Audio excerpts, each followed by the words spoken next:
Today we are going to discuss ferrous metals. They are based on iron, one of the oldest metals known to mankind, and ferrous metals are important in engineering, and in particular they're important in making alloys of iron and carbon, which we commonly know as steel. Two major categories is steel and cast iron. Approximately about 85% of the metal in the United States is a combination of steel and cast iron. That is by tonnage, not the volume, so it's important to realize that it's actually per weight. I'm going to start by taking a look at an iron-carbon phase diagram that is shown here. From previous lectures, you should be somewhat familiar with phase diagrams. This is of particular interest because it shows how variation of carbon would affect different properties and different composition of carbon would actually affect the temperature and different phases of the material. So again, as with previous phase diagram that you've seen in previous lectures, this is called the binary phase diagram for iron-carbon system. Up to about 6% carbon. Actually, the type of steel that we are dealing with at room temperature is somewhat below 0.05. This is like 1%. So half of that is 0.05% of carbon, and below that. That is called ferrite. The phase at room temperature is alpha. Ferrite is the product of, well, it's the same really as alpha, but it's the product of actually combining less than a small amount of carbon into iron. So let's identify these phases. This is alpha. I just cross a red line over it. And this is gamma phase here. Okay. Just draw a line under it. This is alpha plus gamma phase. Okay. This is liquid. This is gamma plus L. In this phase, we have both gamma and liquid. Here, it's liquid plus Fe3C. This is gamma plus Fe3C, and so on. So you can use again this graph and identify how useful you can identify some points, and you can demonstrate how useful this graph could be. So at room temperature, let's take a look at alpha. Let's put a line over it. Alpha is between these two solid lines that are shown here. Again, depending on the amount of carbon, the lower it will be. It can go from 600, we actually from 0 all the way to a point up here, but from 60 to 1,000 is what we call, well, from 0 to 1,000 is what we call alpha, 1,000 degree Fahrenheit, which is about somewhere here in degree Fahrenheit temperature. At 912 degrees Celsius, ferrite transforms into gamma. That is this point right here, Okay. And at 1394, which is right at this point, it would transform to delta. Okay. At 1539, okay, 1539. Remember this x-axis that I'm showing here. It shows the percent carbon goes from 0 all the way to somewhere around 6%, a little bit over 6%, 6.5%, and so on. But the important here is at this point, this is pure iron, and it melts at the liquid. It is right here. That's 1593. It becomes, it goes into this liquid state. As we are adding carbon, again, we are not looking at the strength yet. We are just looking at the composition, and we are looking at the temperature.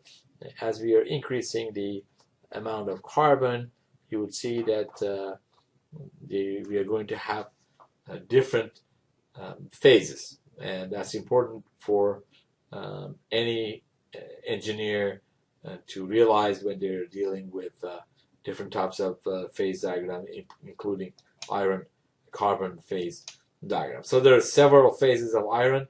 At room temperature, we call it alpha ferrite. Alpha, also called ferrite. 912, we call it gamma. Ferrite transforms to gamma or austenite.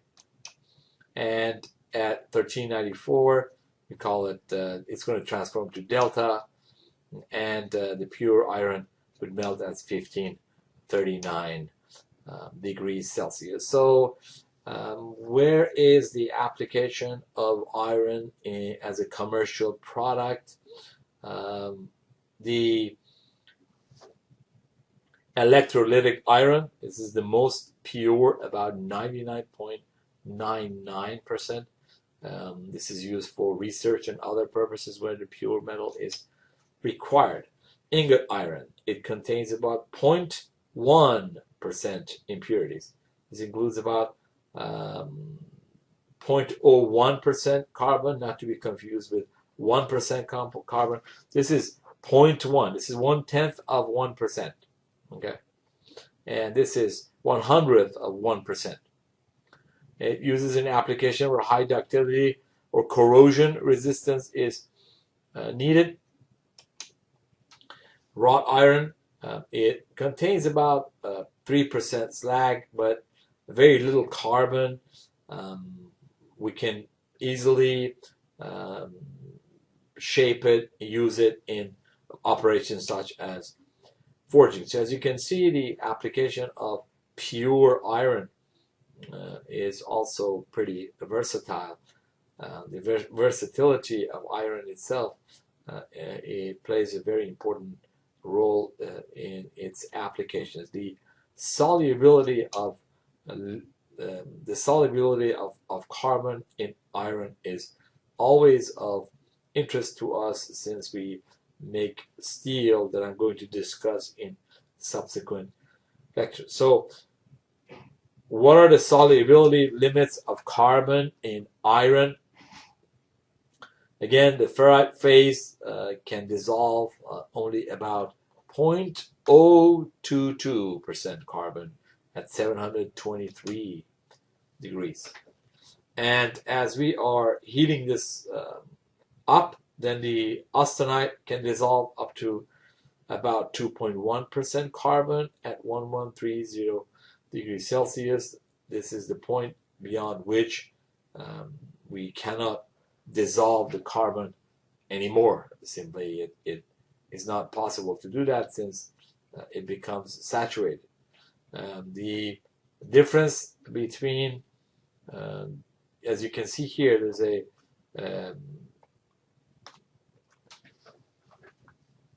solubility, right? There's some point that we can dissolve it. Beyond that point, we cannot do that. So the difference between the solubility in solubility between alpha and gamma provides opportunities for strengthening by heat treatment. There's no change in phase, but we can pretty much strengthen it by heat treatment. Let me talk a little bit about how we distinguish in material engineering, the way we define it in engineering. How do we distinguish between steel and cast iron and so on? Steel is an iron carbon alloy containing somewhere between 0.02% to 2.1% carbon. If we go beyond that, steel and iron carbon alloy, it contains somewhere from 2.1% to about 4 or 5%. Of course, we can use other alloying elements for steel and cast iron depending on the application. So it's not, carbon is not the only alloy. The iron carbon alloy is not the only alloy that is based on iron. We can also use other types of material to combine with even steel and cast iron to make other alloys. So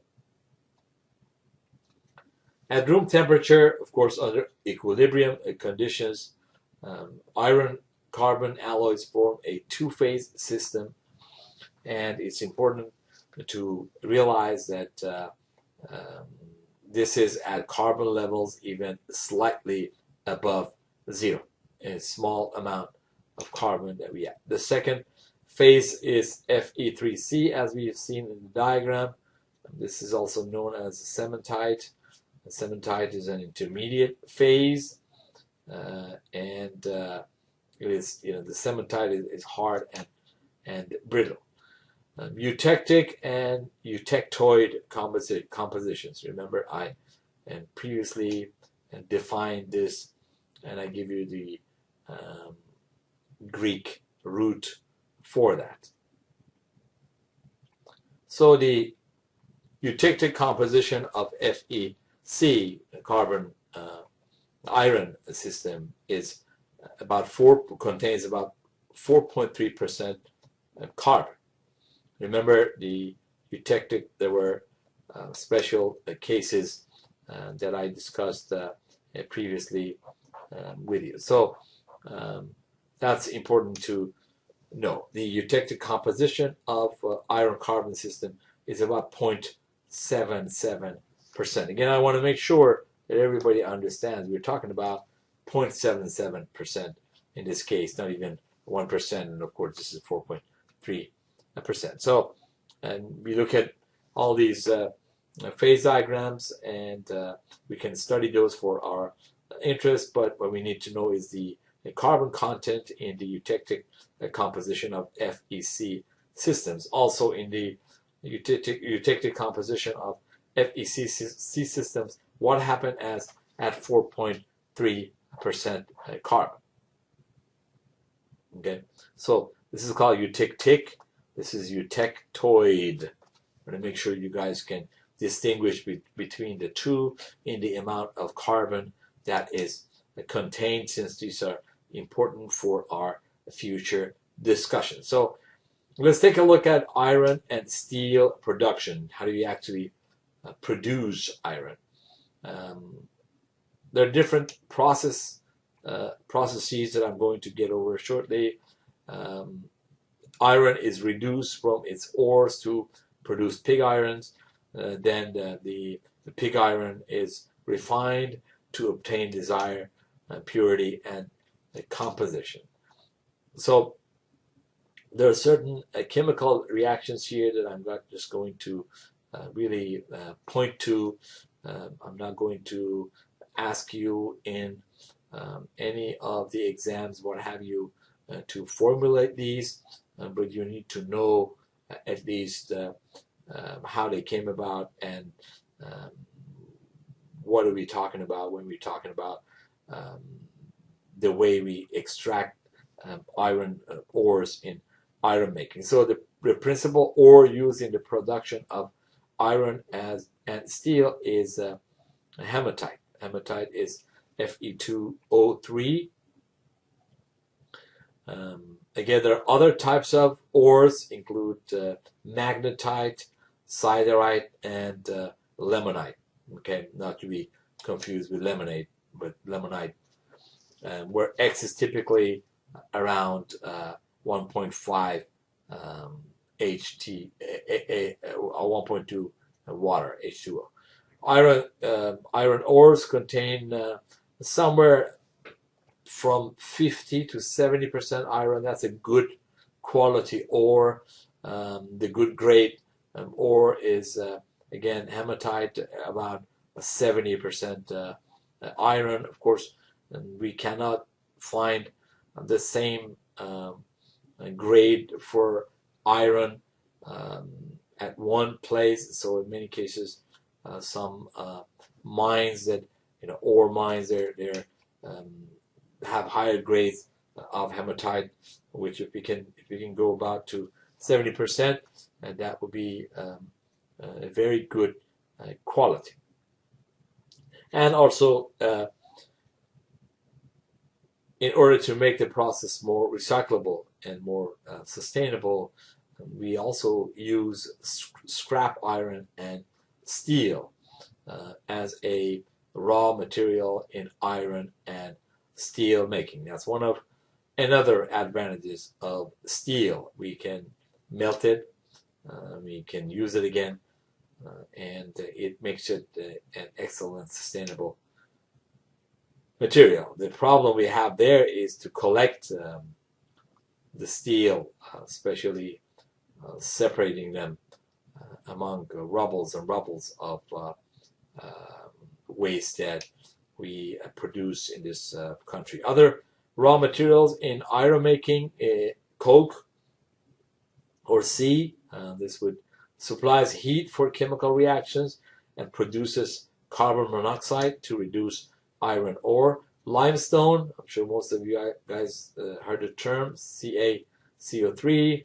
It's used as a flux to react with and remove impurities in molten iron and slag. And of course, gases that are involved here, it's carbon monoxide, hydrogen, carbon dioxide, water, N2 and O2, and of course fuels to make the furnace to be able to work. And all of these are used to burn coke. There are different types of the different methods that we use in iron making. Iron making in a blast furnace is the first one that I'm going to look at. A blast furnace is a chamber with a diameter of about 9 to 11 meter, 30 to 35 feet. So it's a huge chamber, and its widest and a height of so it's the widest one is up to 11 meter or 35 feet, and a height of 125 foot. So it's a huge chamber, and we are going to add ore, coke, and limestone. We are putting those into the furnace from the top of a blast furnace. Shortly I'm going to show you how it works, and then we would get the hot gases out of it. So here's an example of on your left hand side there's a conveyor belt or a conveyor. We put all the material for charging furnace, ore, coke, and limestone to be combined according to what we need. We are going to put them on the conveyor. The conveyor is going to dump them all inside this chamber. Remember, it's a huge chamber with a diameter of up to 11 meter. So it's a big chamber. This is a cross section that I'm showing you here. So as you can see, the layers of iron ore, coke, and limestone would be dumped in here from the top of the furnace. and they basically get burned. This is a hot blast air and produces flames here, and you would see that as this furnace burns the material inside, the material is going to get melted down from the side of the furnace, and it's going to find its way down to the place in which we can actually extract the iron, and then we take it from there. The molten iron would be collected at the bottom here. Slag would be right on top of it, as shown here. So these little notch that are down here, in which we can they're used to trap the iron, and we can extract it to there. There's a hot iron car, and that's here. They can take the material. Also, this is the slag one, which right above this, on top of it, is going to get extracted. There are other parts of this, including the bustle pipe and so on, in which we blast the hot air into this. So the material itself, the chamber is made of steel shell, and it also has, sometimes it's in 2 layers and so on.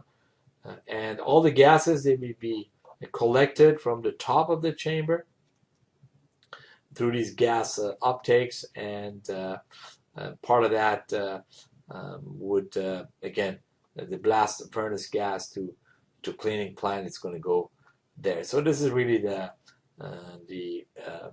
core of an iron making, the blast furnace that I just showed you. This is a cross section for making iron.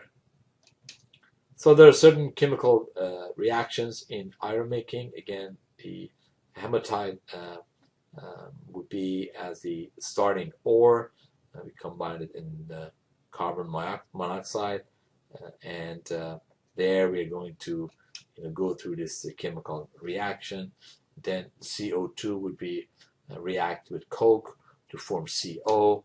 Then this accomplishes final reduction of FeO to Fe. Remember, this is our final goal. We would like to achieve that. So here, CO2 would be converted to CO, so we get rid of that, and the FeO down here again going to get combined with this CO up here, which is shown down here. Okay, and there we're going to extract the pure iron. It's not that complicated of a chemical reactions that is difficult to understand. It's pretty straightforward for those that have a little bit of chemistry background. Proportions of raw materials in iron making is also noteworthy, and we need to discuss that a little bit here.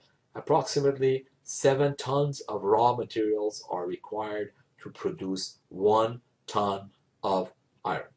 So we need 7 times more, 7 times the 1 ton of iron of other materials to produce 1 ton of iron. That includes 2 tons of iron ore. That includes 1 ton of coke, 0.5 ton of limestone, and 3.5 tons of gases. Okay, and of course, a significant proportion of the byproduct are recycled. But you can see how much raw material, or how much material is actually needed to produce 1 ton of iron. And where do we need to get these material? And what are we going to do after we run out of these material? That's why the sustainability is worth mentioning here. When you hear the term sustainable, and the way we use the sometimes loosely, sometimes professionally, it's very important to realize that for every 1 ton of iron, we need 7 tons of raw materials. and of course, if we can find ways in which we can reduce this 7 ton, then we would be using much less raw materials, and we would make our production much more efficient if we can use less material and still extract 1 ton of iron in that process. So, as I mentioned, and as I reviewed the blast furnace, iron tapped from blast furnace, it's called pig iron, contains over 4% carbon, 4% coke plus other impurities, 0.3 to 1.3 Si, 0.5 to 2% Mn. It also contains other types of material that are all listed here. So, of course, we need to further refine this for cast iron and steel. So we're not done yet. Okay.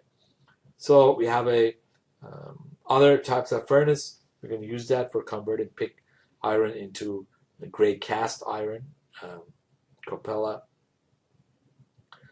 Called that furnace is called a Capella furnace, and of course we need to have a good quality control in steel casting to make sure we really have a controlled composition of the material. That brings me to the end of the slides, and I hope you find slides very useful in your learning.